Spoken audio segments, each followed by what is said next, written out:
France just came out the other side of one of the longest heat waves in its recorded history, and for a few days it genuinely looked like summer was finally loosening its grip on Western Europe. Thunderstorms rolled in, temperatures dropped, and the relentless heat that had gripped the southeast of the country for over 3 weeks finally broke.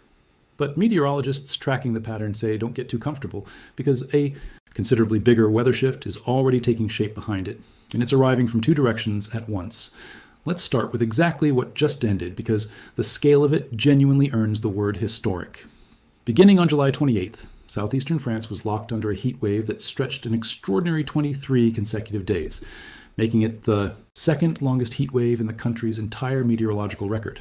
drawing direct comparisons to the legendary July 1983 event that had stood as a benchmark for extreme, prolonged heat for more than 4 decades. For over 3 weeks, communities across southeastern France baked under conditions that Météo France's own national temperature index,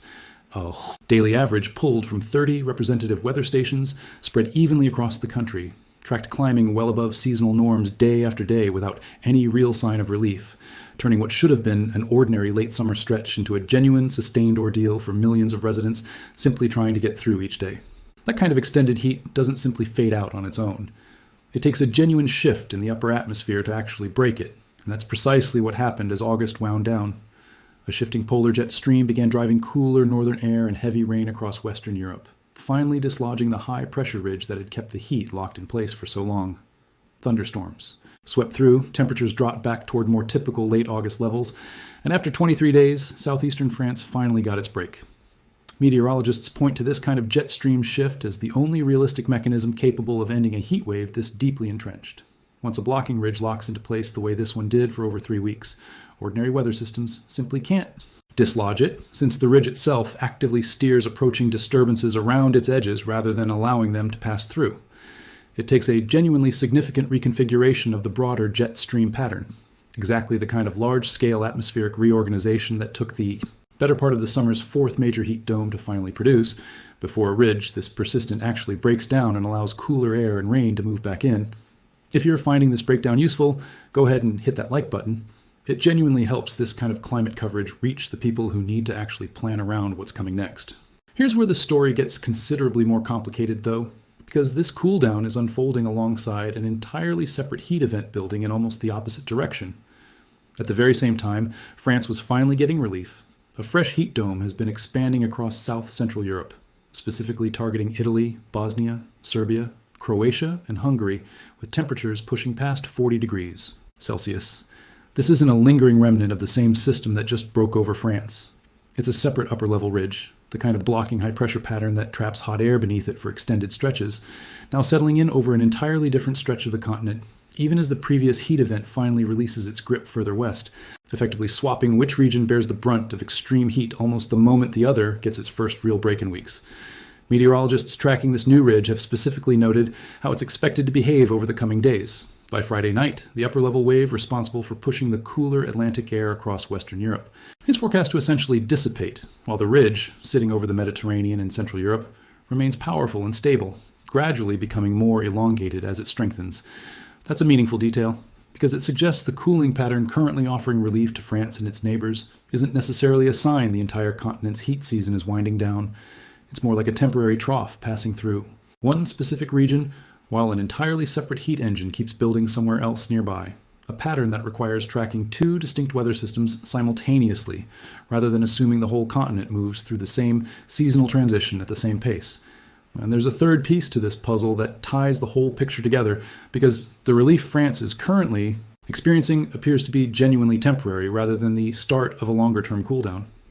Early seasonal models from the Copernicus Climate Change Service, the European Union's dedicated climate monitoring service, indicate that above-average heat could quickly resume across northern and western France by early September, essentially suggesting this current cooldown functions more like a brief pause between 2 separate waves of extreme heat, rather than a genuine seasonal turning point. That kind of seasonal model output deserves a bit of context, because Copernicus doesn't issue this sort of forward-looking signal casually. Seasonal forecasting at this range works probabilistically, weighing current ocean temperatures, existing atmospheric patterns, and known climate drivers like the developing El Niño signal already being tracked heading into the coming winter, rather than pinpointing an exact date a specific heat wave will begin. When that kind of modeling points toward a renewed warm signal for early September specifically, it reflects a genuine shift in the underlying probability rather than a vague, hedge-filled guess, which is exactly why forecasters are treating it as a meaningful data point worth flagging now, rather than waiting until the pattern is already back in place to mention it. That pattern, heat breaking in one place just as it builds somewhere else, and forecasts already pointing toward its return even in the region currently getting relief, is exactly why meteorologists are describing this as a bigger weather shift still forming, rather than a simple end to summer's extremes. Long-term trends, tracked by forecasters monitoring the south-central European heat dome, specifically suggest the overall pattern will remain dynamic and continue warming further into early September,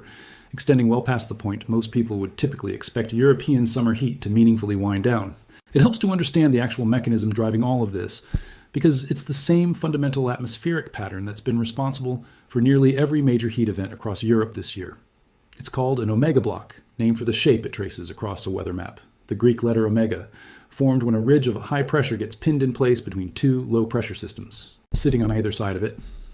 Earlier this summer, a particularly powerful version of this pattern settled directly over the heart of Europe, with one low-pressure system parked over the North Atlantic and another over Russia, sandwiching a dome of high pressure that pushed temperatures past 40 degrees Celsius from Iberia all the way through France, Germany, and the Baltic region, a setup meteorologists tracking it at the time flagged as potentially historic even before it fully developed.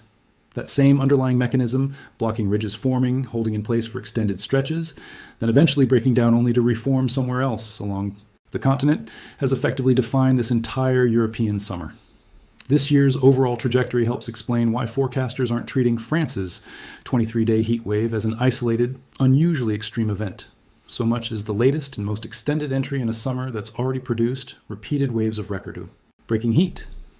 Europe's heat waves this year began remarkably early, with a historic, record-shattering event back in late May that pushed temperatures 10 to 15 degrees Celsius above normal and broke all-time records for the warmest May and spring temperatures ever recorded across parts of the United Kingdom, Portugal, France, Ireland, Spain, Germany, and the Benelux region, with Portugal specifically recording a peak of 40.3 degrees Celsius in the town of Mora.